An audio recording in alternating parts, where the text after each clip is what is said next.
Okay, are we live? Yeah. Still non-live.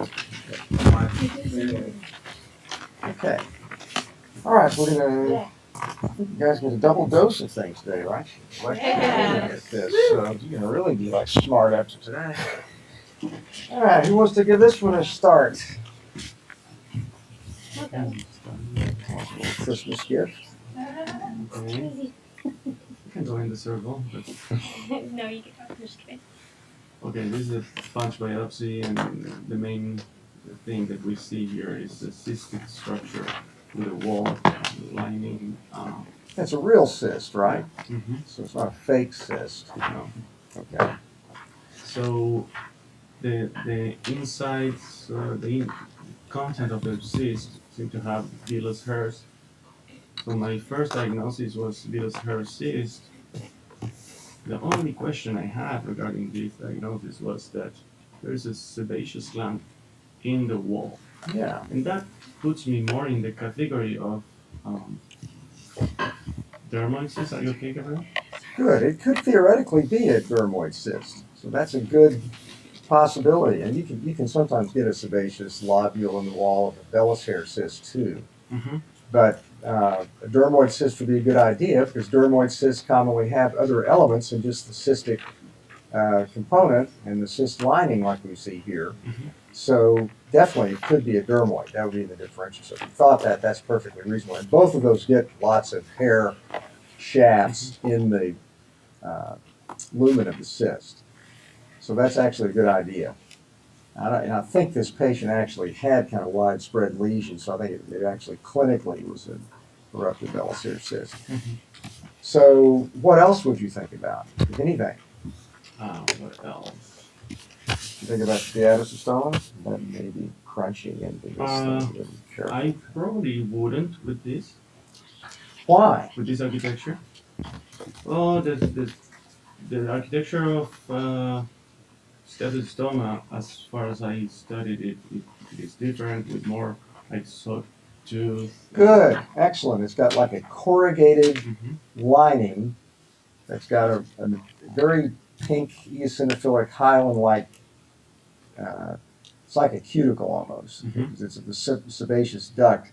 And that also often has sebaceous Yes. lobules in the wall. So the conference on Wednesday, a couple of guys thought that was in the differential. But I'm glad in your case you didn't even put it in the differential. So that's good. Mm-hmm.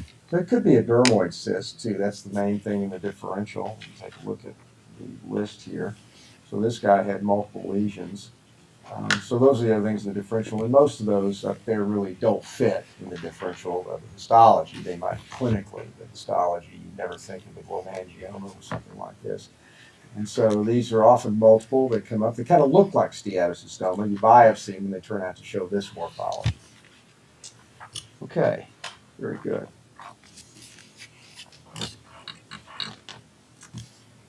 All right, this one's a good one. Yeah, so this is a hair biopsy or scalp biopsy. That's with the scalp. Good. And just looking at it, so we have 3 different pieces, kind of layers that are cut. And then if you look at the there's a lymphocytic infiltrate, a pretty prominent lymphocytic infiltrate. And it looks to be kind of like the top. It was kind of difficult to say whether it was like top third or in the kind of like top half of the follicle here. Maybe like middle. Well, it's interesting because you got some that's going down fairly far into this follicle. This is probably sort of wiped out an entire follicle right there.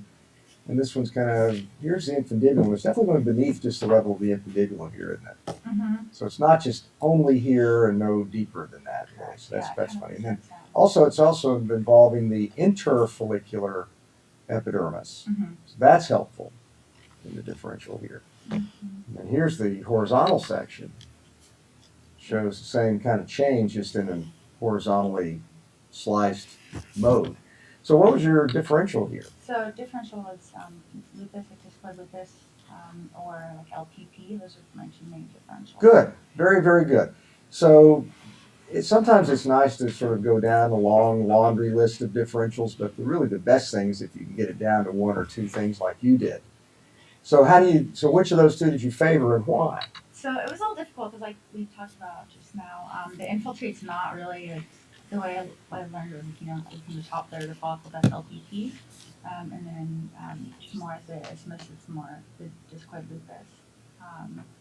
So I was leaning more towards discoid lupus.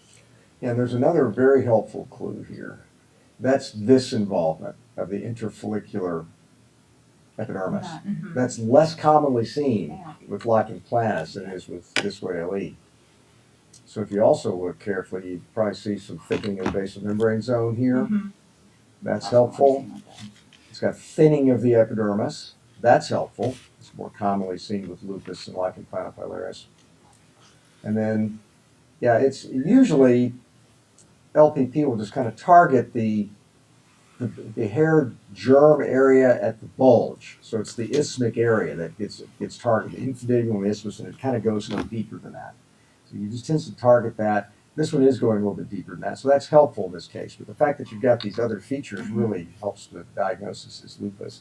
And then if there's a mucin, which there may be some in a couple of areas here, not a lot, there's some mucin here, that's also helpful. So good, this was lupus. And they can sometimes be difficult to tell them apart, but in this case, it was really a pretty nice example of it. And, so here's another one that had more follicular plugging. This one had no follicular plugging. And look how deep the infiltrate goes in this one. So this one's even better than the one we have in the slide. So, but they're both pretty reasonable examples of DLE.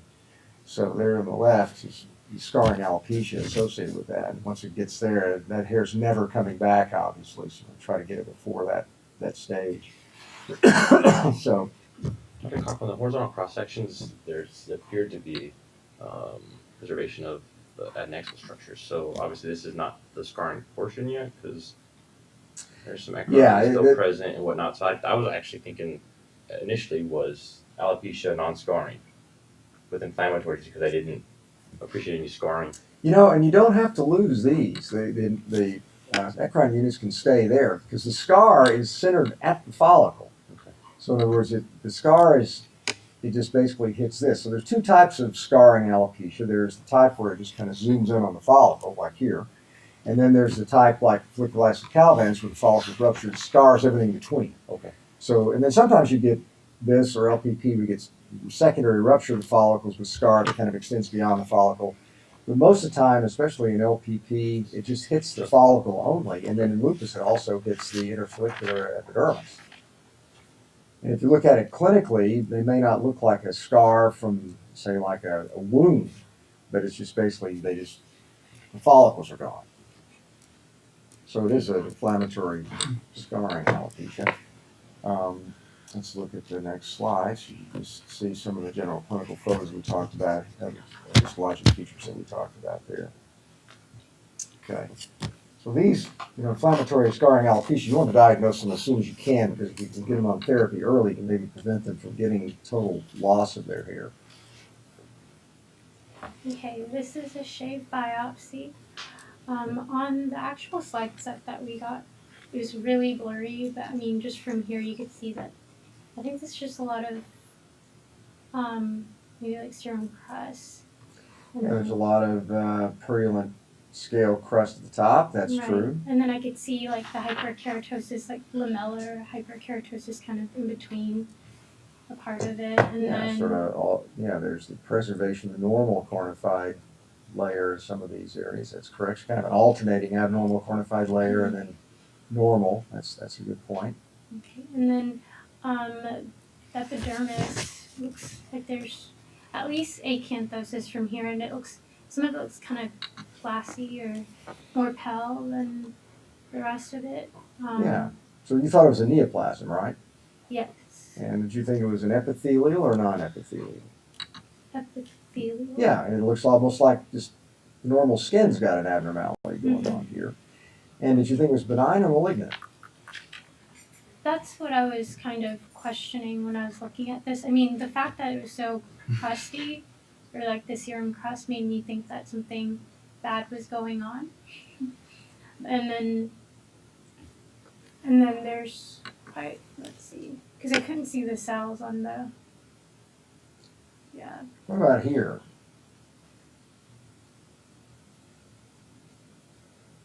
They look pretty, it's like pleomorphic. Yeah, there's close crowding of these nuclei. There's some clear staining cells over here. Kind of look over here. There's a little bit more cytologic atypia. There's a lot of secondary inflammation here, but there's definitely some close crowding of nuclei and some atypicality. I think the idea on this case that they were trying to show was the clear cell component of this. So what was your ultimate diagnosis? So whenever I initially looked at this, I couldn't see any of this.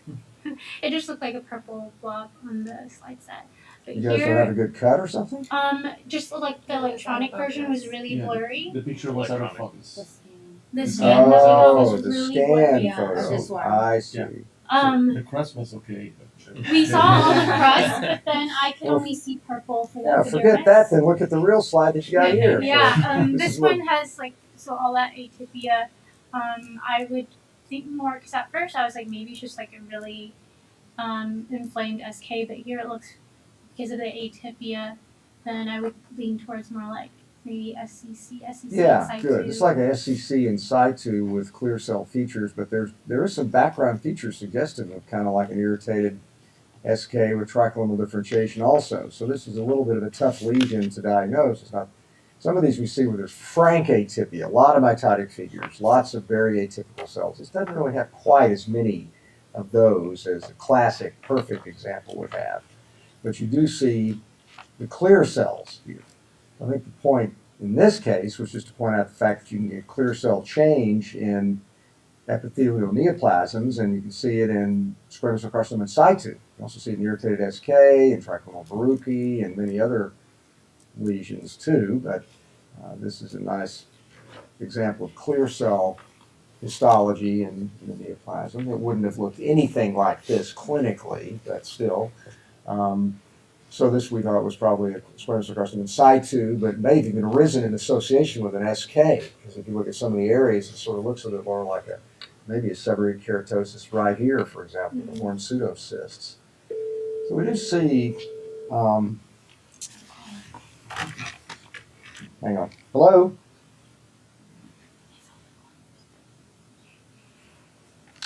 Can you transfer that to another phone and she'll take the call? Thanks. Okay, so anyway, back to this. It kind of looks almost like an irritated SK in a couple of areas over here. You can have some tricholinal features.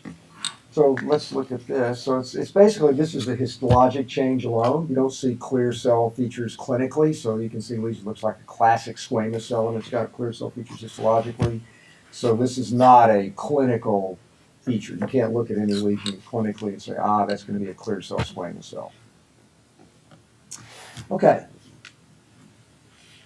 Okay, so here we have a shade of the papule, and which is kind of exo-endophytic, maybe a little more endophytic. Excellent.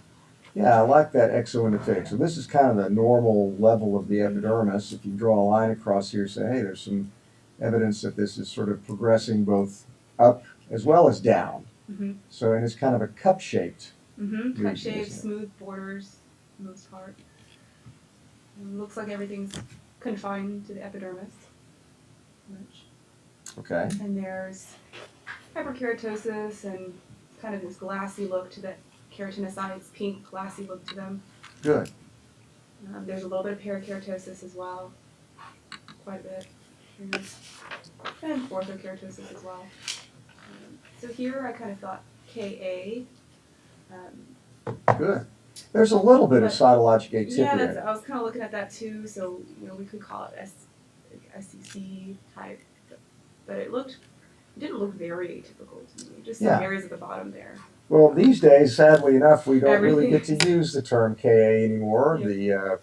The people that pay for treatment of cancers have decided that this doesn't even count as an epithelial neoplasm. It's been coded out as an epithelial hyperplasia, and it is a neoplasm. So it's a neoplasm that can have multiple different biologic behaviors. Some Kas can get much larger. They can kebnerize at the periphery. Some of them can actually metastasize to local lymph nodes. So even though we're used to call them KAs, occasionally can behave like a squamous cell. I personally don't think that every single KA really and truly is the same thing as a regular garden variety squamous cell carcinoma. But nevertheless, we would sign this out as a squamous cell carcinoma keratoacanthoma type today because of that. So you're right, it is a K. Now there's several different subtypes of KAs. Which subtype do you think this would look like if you saw this on a patient? I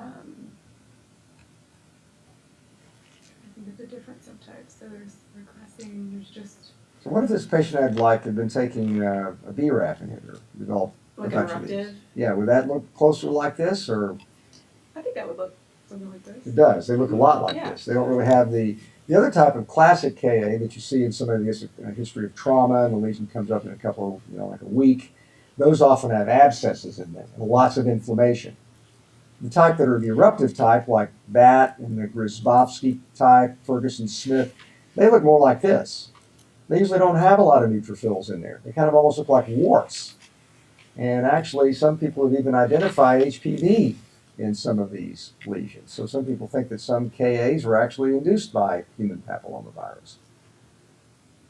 So this would be more of it wouldn't be the type that you'd see lots of inflammation, and if you see cysts with neutrophils in there that can simulate an infectious process. This would look more kind of almost warty clinically. So IFK would have more like keratin pearls and less. Yes, those are not have usually exoendophytic either. They're usually more endophytic.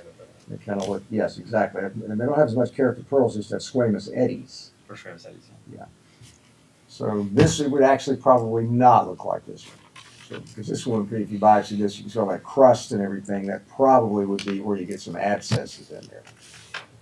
So anyway, on the left are all the different things that can look like that. Probably on the left, the most important, interesting things are probably down at the bottom. Things like perigo, sporo, looking like suppurative granulomatous derm if it's like the inflammatory form of KA, Milker's nodule, parapox virus infections. Those can sometimes look like KAs clinically and even just logically. So you're right, Lauren. That glassy appearance is really helpful in seeing and diagnosing these two. That's really, they used to talk about that a lot in the old days. Okay.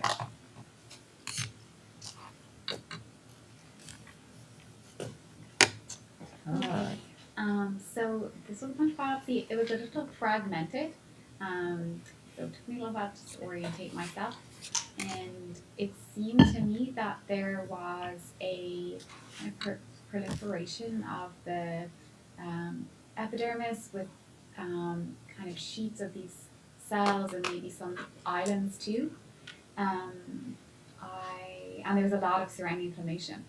What part of the body are you on? I thought it might be maybe mucosa.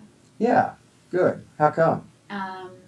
When you look closer, when you look at there's no stratiformium really, and the granular, right? Yeah, there might be a little bit of stratiform, but not a lot. There's no follicles. No. It's got a lot of dilated blood vessels. And it's also got a lot of smooth muscle bundles. Yeah. So it might be like near an erectile structure. So penile, vaginal, something like that. So yeah, excellent. That's exactly right. So it's in the genital or a mucosal area. So then when I first saw it, I thought it was a basal cell, but the location I thought was a little strange. And then when I looked closer, it didn't really have. I mean, it was sort of palisading maybe, but it didn't have like the retraction, and the stroma around it didn't look quite right. So, the cells were definitely atypical. So I thought it was neoplastic. And then the trichodifferential wouldn't really fit on the mucosa either. So I thought about squamous cell maybe. Yeah.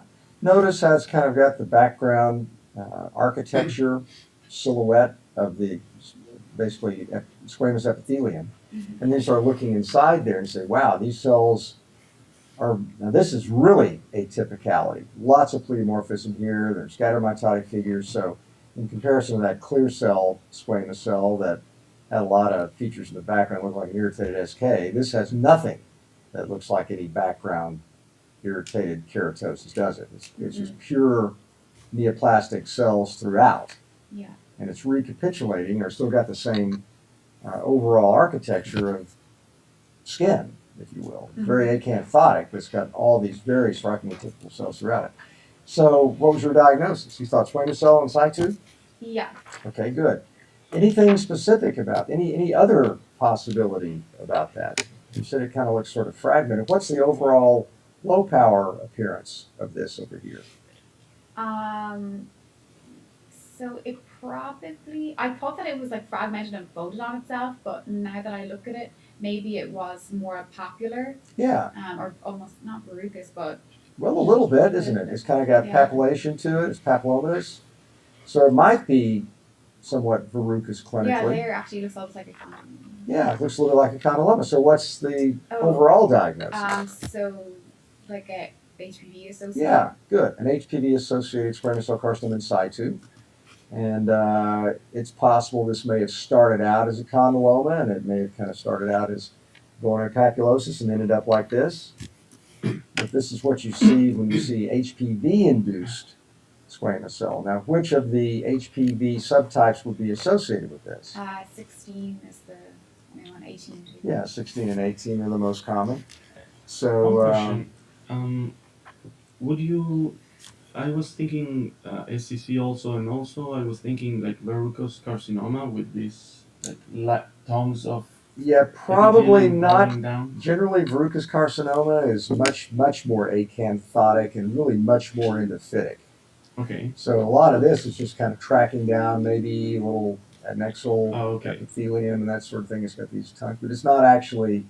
If this was verrucous carcinoma, every single thing you'd see here would be carcinoma. Okay. You really don't have any normal dermis or lamina propria much beneath a verrucous carcinoma.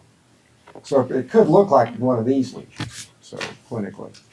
And we often will do HPV typing to see if we can determine what HPV subtype is present in here. But this was a nice example of an HPV-related squamous cell carcinoma in situ. So these can occur kind of in any different areas. They're actually pretty common, or more common in patients like HIV infection. So if an HIV-infected patient gets a condyloma, might not be a bad idea to consider taking a biopsy, because you'd be surprised how many of those times it actually will turn out to have evidence of neoplasia in there, not just pure condyloma. Okay. Alright, so the punch biopsy, so on this one, the most striking finding was in the stratum corneum. There's some sort of pigment there. So lots of, I don't remember if there was parakeratosis on this one, but lots of orthokeratosis, or maybe it's volar skin. Could be near, yeah, probably is close to volar skin, or maybe on volar skin. So it's not really super acanthotic, but I agree, it's got a thick cornified layer with no follicles.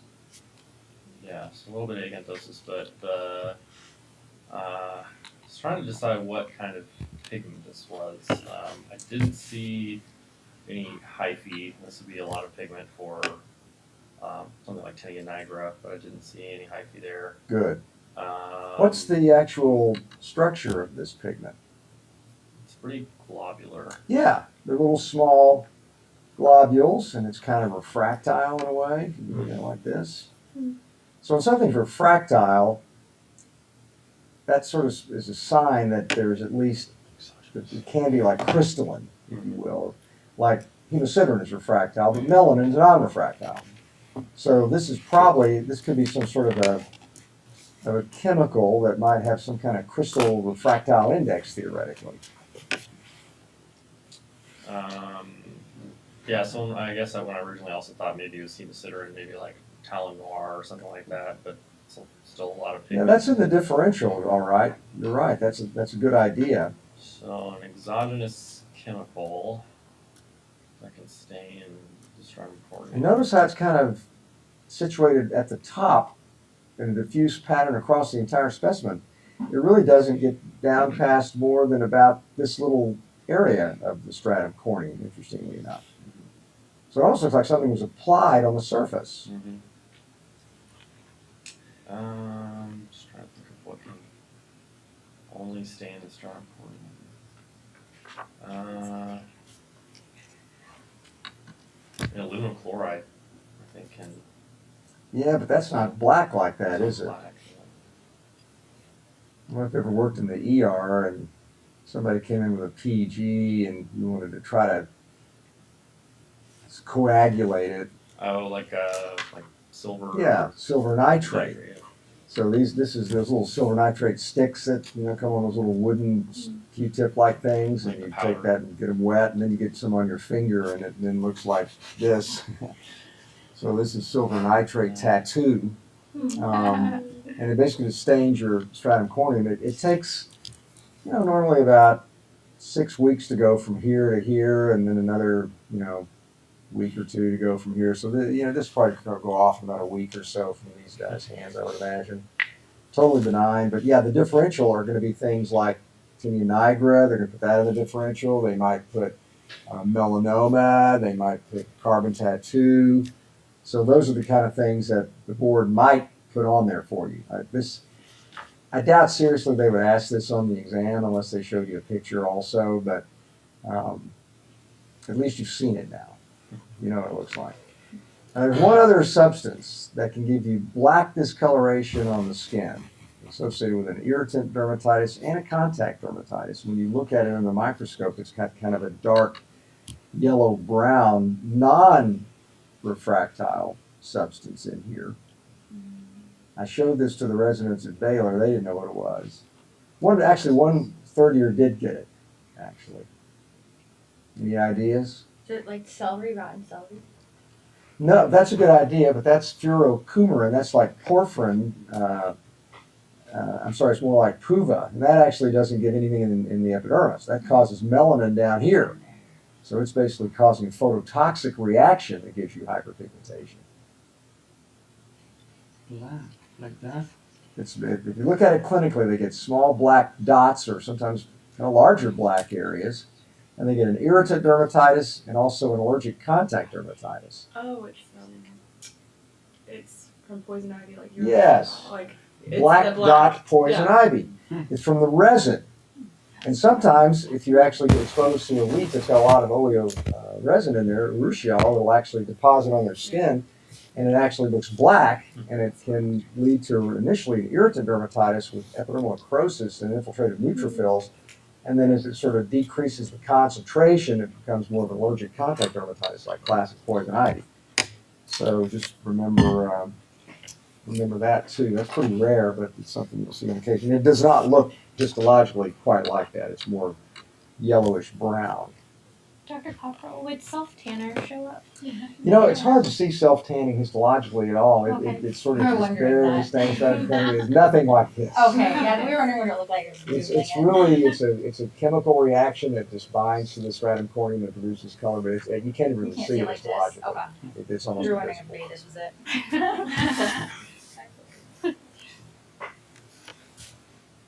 Okay, so this piece shows nothing. Yeah, so that looks pretty normal. Yeah, it's, we're just, Here we have a shave biopsy, ankle skin. There's a low power, but there's a disruption there. In the epidermis, so there's a collection of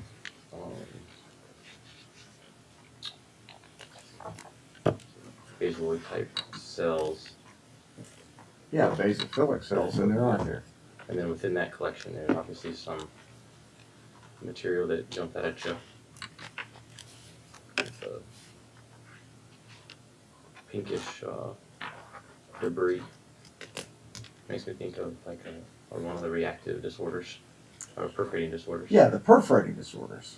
Good. And so, obviously, between the collagenosis or the elastosis, I'm not I can tell the difference without special stain.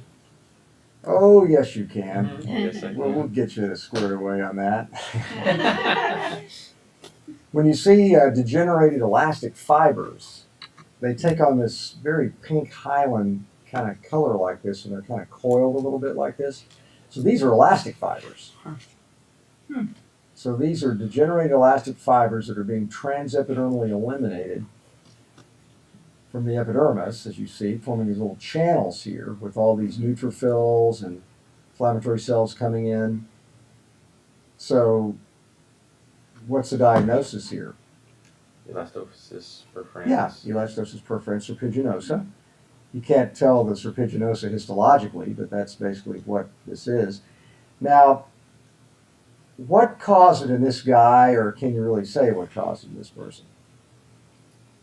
I'm not sure you can say. You can't say this time, but you can say it's probably not penicillamine, right?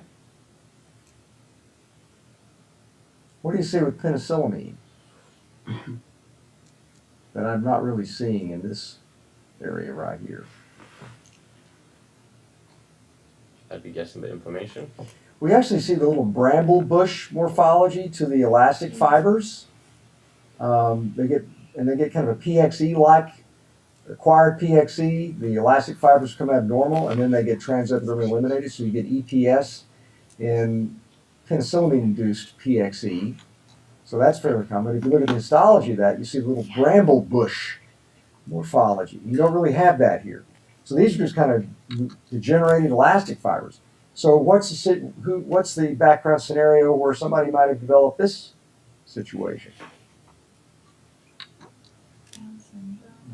Yeah, they're seen in a lot of syndromes. So Downs is one. What are a couple of those? Isn't there? Something said there was a mnemonic, Meadow, or Osteogenesis imperfecta is one. yeah. You guys know the mnemonic?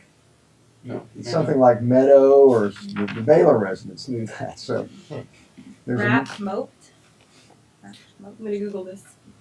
maybe that's it. I don't know. All I know is that there's several diseases associated. Yeah, R.E.P. Moped.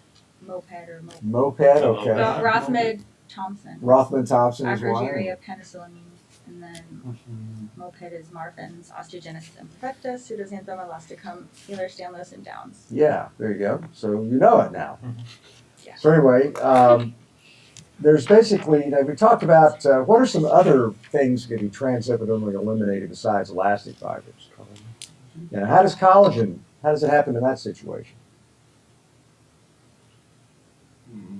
So the pathophysiology of this is that this elastic fibers they're probably biochemically abnormal. And then the host recognizes it as foreign reaction. It tries to wipe it out with inflammatory cells first. When it can't do that, it says, let's push it out of our body. So that's kind of how that works. So if somebody's got Downs or Ehlers-Danlos or one of those, it's probably some abnormal biochemical elastic fiber problem. They have to take penicillamine, that's altered elastic tissue. For reactive perforating collagenesis is basically prurigo nodularis that sort of damages the collagen, and then it gets transepidermally eliminated. If you take somebody that's got RPC or Curly's and put them in a coma or stick them in an OODA boot for 6 weeks, that stuff just goes away. This won't go away, but that will go away. That has to be sort of damage to the skin. It's really more of a reaction pattern. But there's a couple other things that get transepidermally eliminated besides elastin and collagen. What else can be eliminated? Not too many things, but there's a few that you should at least know about. Well, yeah, foreign body. Yeah, like a splinter. Yeah, those can get transepidermally eliminated. What else?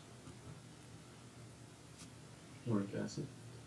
Sulfite. Yeah, you could theoretically. That's kind of a foreign substance. But what's one other general sort of category of things where you get transepidermal elimination? Like certain infections, like blasto, chromo, not sporo so much, but you see in nocardia, you'll see the grains get transepidermally eliminated in those conditions. So things where the host can't really destroy it while it's in the dermis, it's just another way of getting rid of it. It's just to sort of spit it out, if you will, like a volcano. So, all right, so that's EPS that time. All right, this is kind of a cute one here. Okay.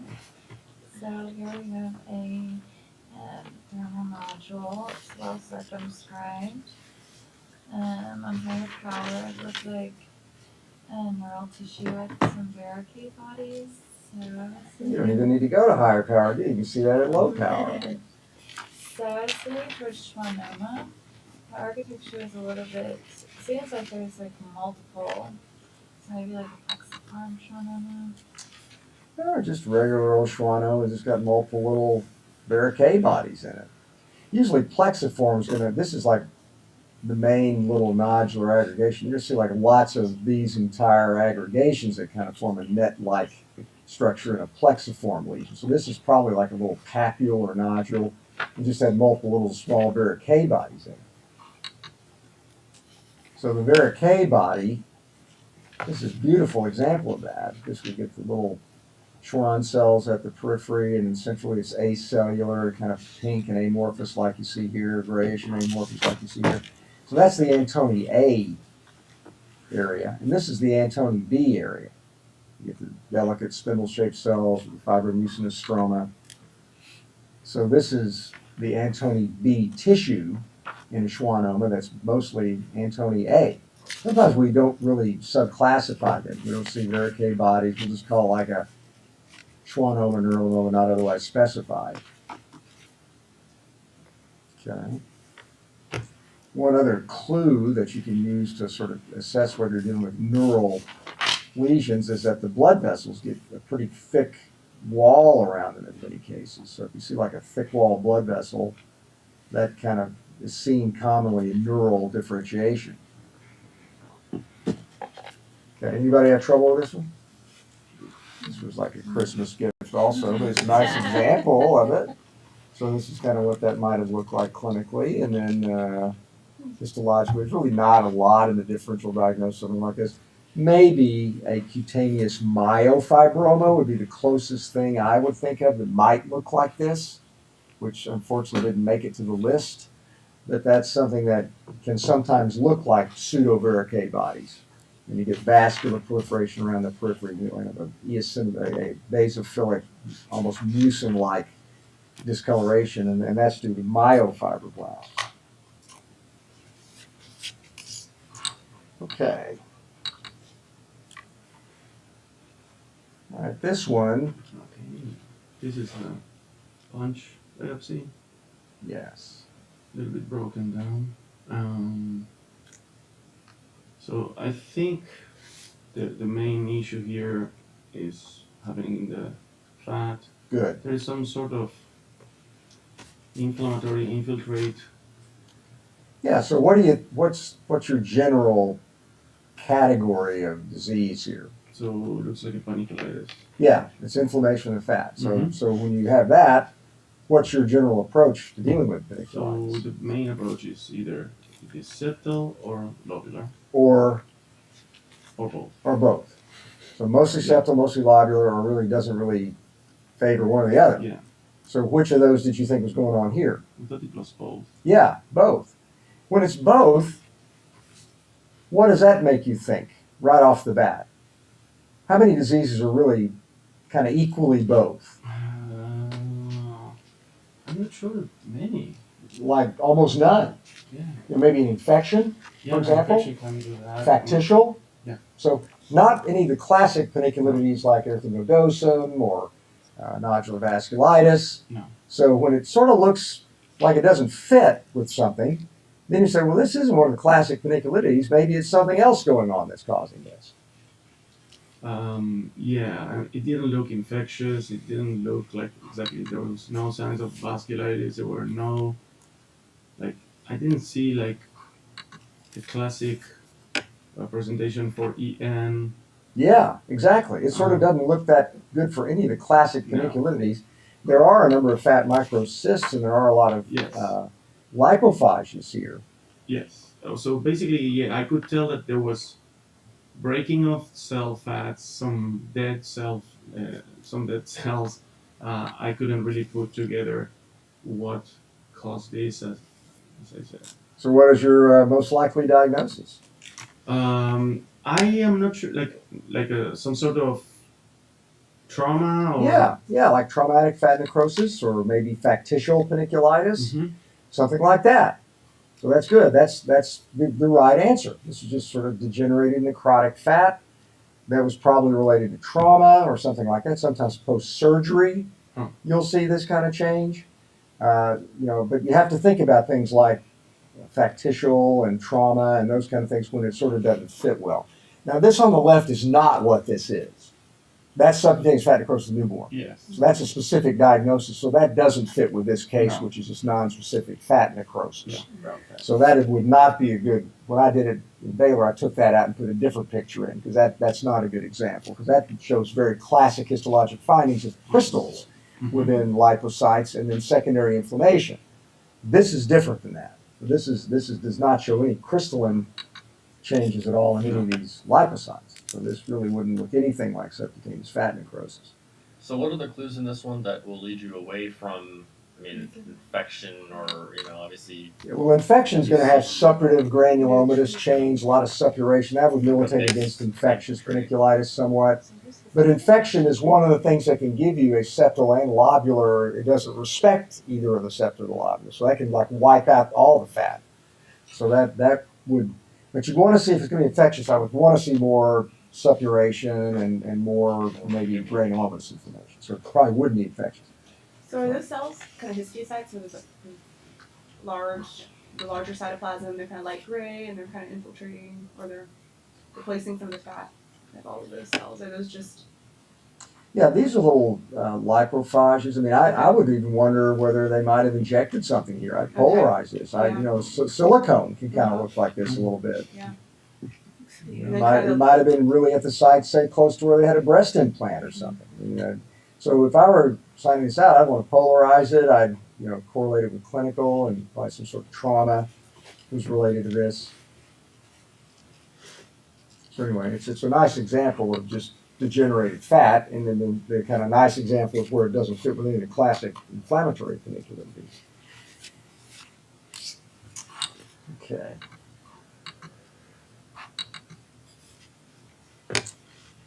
All right, this one's a good one. Yeah, that was really pretty from afar. So you see, from afar, you just kind of see this papillomatous structure here, and then it looks pretty good. The cells, they look.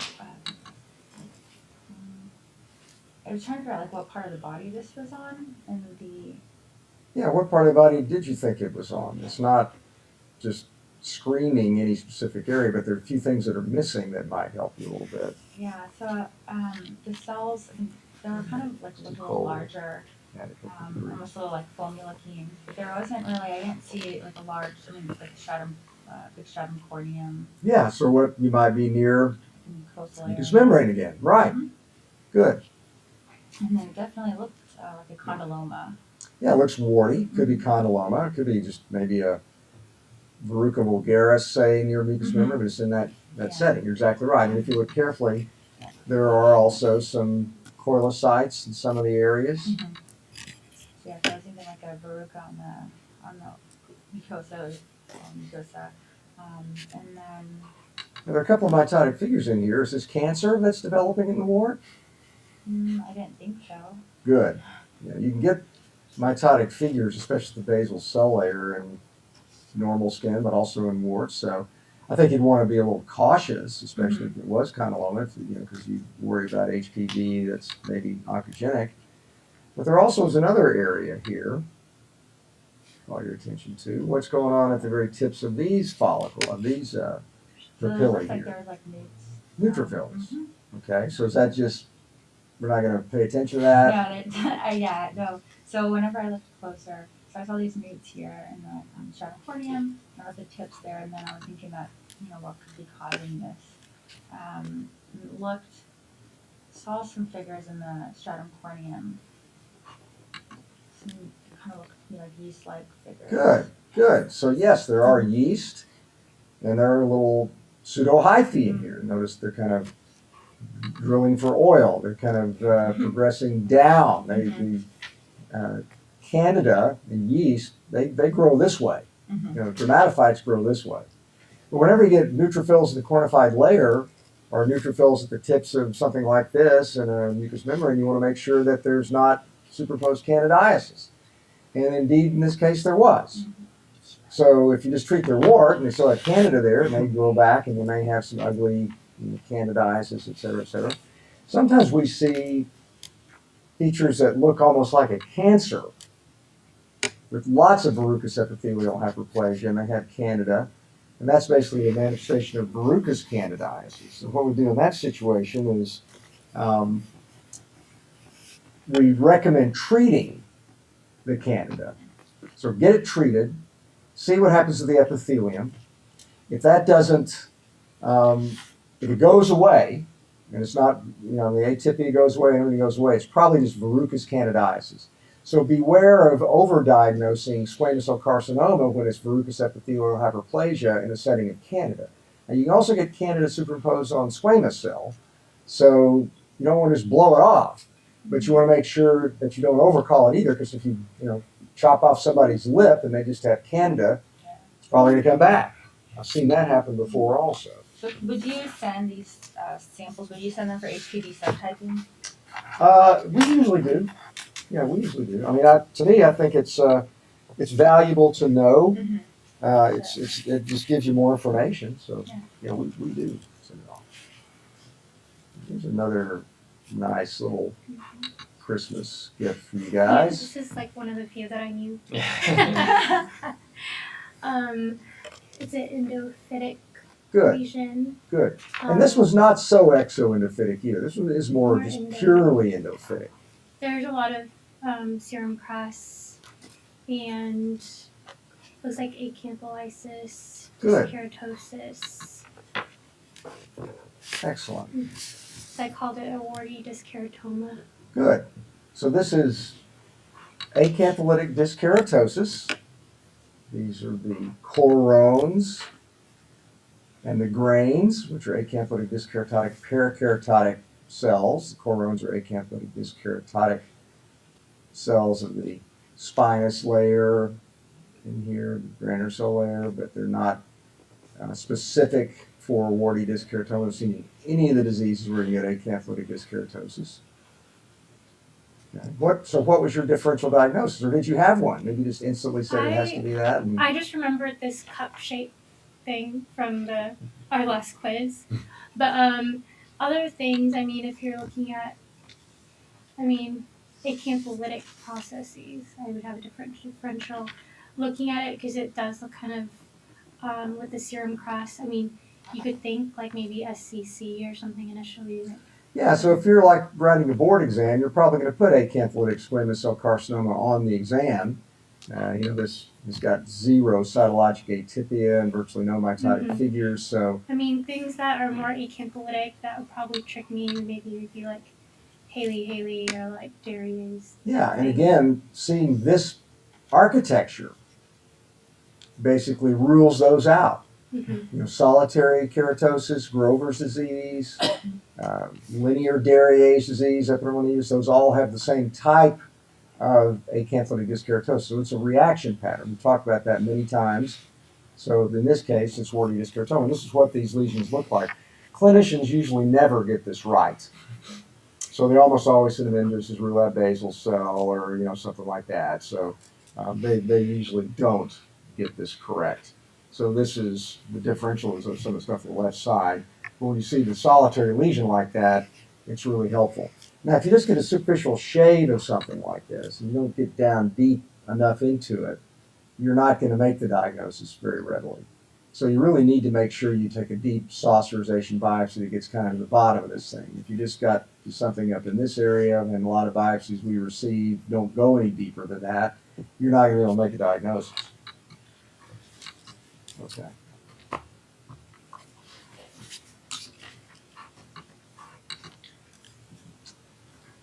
Here we have either kind of a shallow punch or a saucerization. There might even be an excision. Or an excision is pretty large. Yeah. So what stands out is this kind of growth from the epidermis here. Kind of, I saw some nesting in the epidermis, and then kind of this pretty significant, very hyperchromatic staining cells with a lot of pigment in the dermis. Okay. And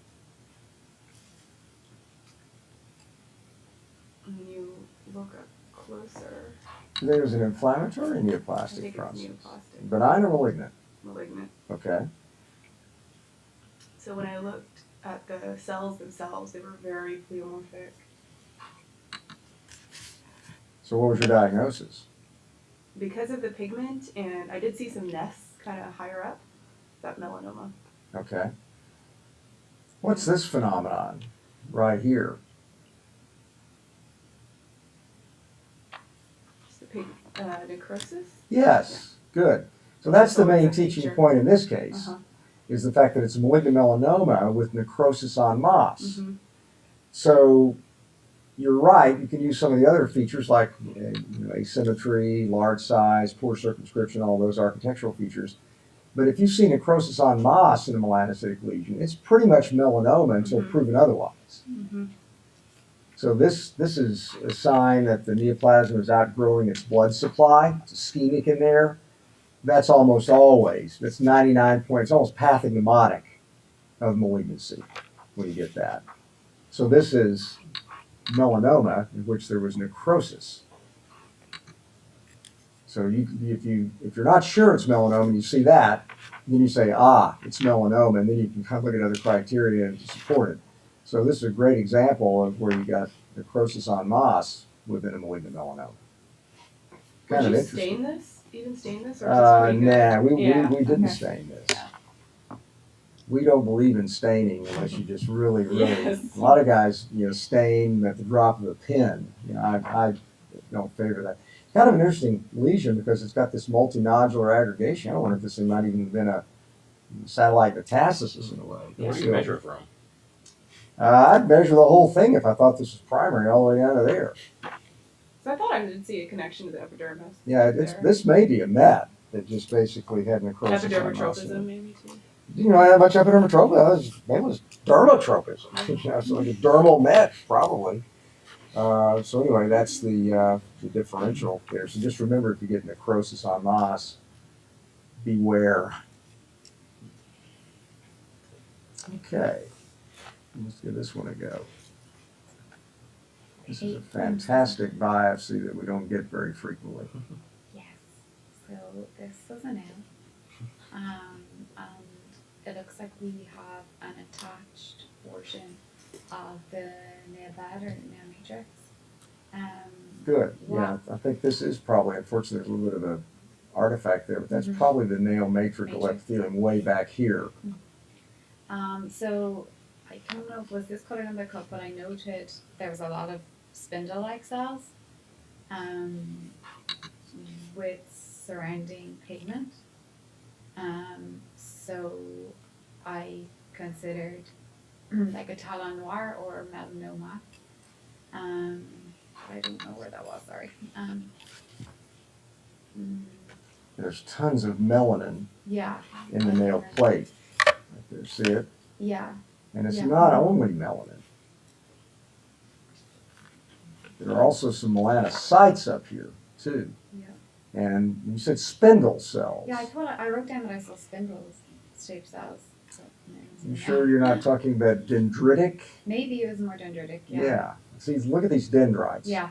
Whenever you see dendrites that go all the way through the epithelium like this, Mhm. that's a very strong sign that you're dealing with a melanoma. And they're also large. Normally the dendrites that you see like in a solo, in a simple intigo, that sort of thing, they're very, very delicate and thin. These are large, they vary in size and shape, they're fat, if you will, there's too many of them, they're too plump, and they extend throughout the epithelium. Mhm. So that's a sign of melanoma. Mhm.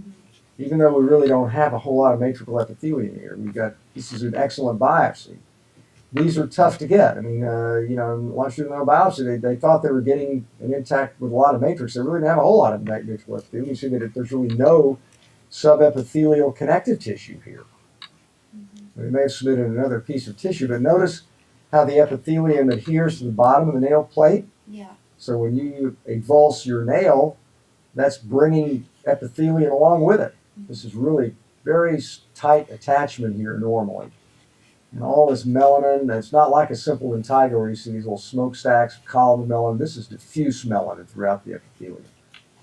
So this is a nice example of the nail unit melanoma. It's in situ here, but this could be deeper, possibly, because we don't really have anything beneath the epithelium in the specimen. So versus like longitudinal melanonychia. Yeah, you'd never see all this much much. melanin and those large dendrites and the other features in that. That's basically what that is a simple impetigo. That's benign. And this is what they often look like clinically. And the one thing I like about this picture is that it's actually broader at the outer edge than it is proximally. Usually that's the opposite in melanoma. It's usually broader at the base than it is the tip, because it's growing horizontally back there, and it takes 6 months or so. That's been growing for at least 6 months. So it should be narrower theoretically at the tip than it is the base. And this one doesn't have a Hutchinson sign. They often have Hutchinson signs. So even though there's a label as melanoma, it's possible that actually might be, just a heavily pigmented lentigo theoretically, clinically. But anyway, this is an example of male unit malignant melanoma. A very good example of that. Okay.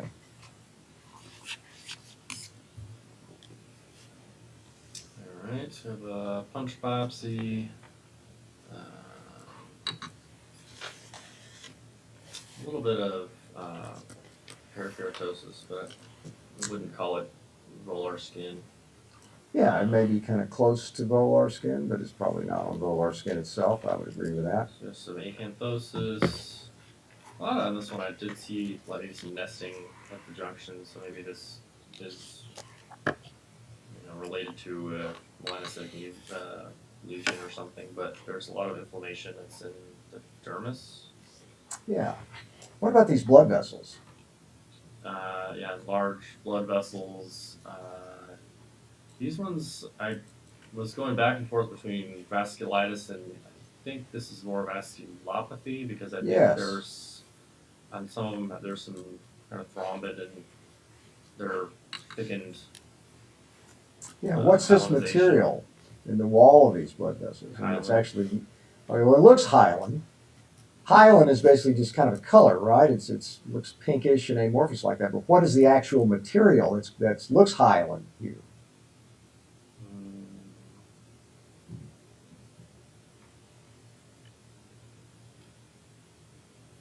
I'm not sure. Anybody know? Fibrin. Fibrin. So fibrin looks glassy and pink like that. Well, how about the number of these blood vessels? Is that normal? No, there's tons of them, way too many. They're thick-walled. They're down in the mid-particular dermis. So this is like the world's worst case of stasis type change. It's almost like acroangiodermatitis. And then you've got these blood vessels with fibrin in their walls and then actually thrombosing some of the lumen over here. Mm-hmm. So what's the diagnosis? Vasculopathy. Well, what kind of vasculopathy? There's a lot of different kinds of vasculopathy, right? There's thrombotic vasculopathy from people that have hypercoagulable states, DIC, those kind of situations. There's some thrombosis of the vessels, but maybe lividoid. Yeah, good. Lividovasculopathy or lividovasculitis, or the atrophy blanche, which looks like this. And the most common place we get that is associated with stasis change. So this is stasis-associated lividovasculopathy or lividovasculitis. Look at all the horrible, massive stasis change down here. So stasis is not good for you. It can cause lots of different things. It causes bipolar sclerosis, causes stasis ulcers, causes this, maybe cellulitis from stasis. So it's not a good situation. What's the best treatment for this? Compression and... No, that fails in this. In fact, it's painful for this. For this condition. like Plavix? Yes, Plavix. It's like Roto-Rooter for these blood vessels. It wipes out the fibrin. It's just fantastic drug for this. The next time you get somebody with this, you'll have very happy patients. Stick them on 75 milligrams of Plavix. They'll do very, very well with that. So anyway, this is stasis of the lividovasculitis. And you can also get it in association with lupus and connective tissue disease, but the most common setting is associated with stasis change. This first thing, toxyphylline toxyphylline That works like work. crap. Okay. Don't use it. So it's safer because it has no side effects, but it doesn't work. It doesn't work. Gotcha. And, you know, the Plavix, I mean, I've never had any problems with that either. I mean, you can always stop it if they get anything in the bleed, but it's not like they put him on, you know, Coumadin or warfarin or anything like that. Okay, last one. Right here we have a punch biopsy, non-equal skin, just some low power UC, inflammation at the superficial dermis, possibly epidermis, so a little closer, so like a little interface Good. Excellent. change. Interface dermatitis. And then just from here you can see perivascular and adnexal inflammation also. Somewhat of a basket weave-ish, so I'm thinking more of an acute process, some strap-fitted reds. Yeah, it probably was fairly acute. And then Gus also got some crust up here too with some polys in that cornified layer. Basket weave here, some abnormal cornified layer with perikeratosis, which are some neutrophils over here too. And then the other things you mentioned, the vacuolar alteration, the stratified red cells. So I was going more of the, obviously interface, I always build a symmetric differential, but then more like a PLC. Yeah, pityriasis lichenoides. Or Now, can you tell if it's acute or chronic so much in this? not so much. Typically acute has more and then possibly ulceration or whatnot, but Yeah, usually acute's a little deeper, wedge shaped, but this could be a relatively acute lesion of somebody that may have had this for a while because, as you noted, it's still got a basket weave cornified layer. So I don't like to use chronology in diagnosing so much. I don't like to call a histologic feature chronic discoid LE because what if it's somebody that's got discoid LE for many years when they get a new lesion? Sure. So what if this guy had pityriasis lichenoides for 5 years and suddenly got a new lesion? You call it PLC or you call it like acute lesion in somebody that's got chronic pityriasis lichenoides. So acute on chronic. yeah, exactly. So this one looks, we just kind of call it pityriasis lichenoides. It's got all the classic features of it. So everything you mentioned is exactly right. What's one cell that you did not see in the infiltrate?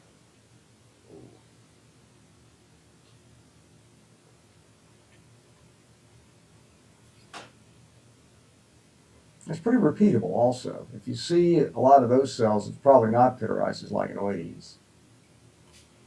So notice we're looking at mostly lymphocytes here. Maybe a plasma cell or two, stratified red cells, but what are we not seeing? No EOs. No EOs. So that's a truism. You generally almost never get EOs in pityriasis lichenoides. So if you see eosinophils, rethink it. If you see plasma cells, throw syphilis in there, because I've seen syphilis simulate pityriasis lichenoides histologically a lot. So that can happen also. That's what it looks like clinically. So, all right, very good. You guys have another lecture now, right? Yeah. Thank you, Dr. Cockerell. Thank you, You're Dr. welcome. Cockerell. So Danny's going to teach you now, right? Do we have to return these to the again? Sounds like I lost the water. No.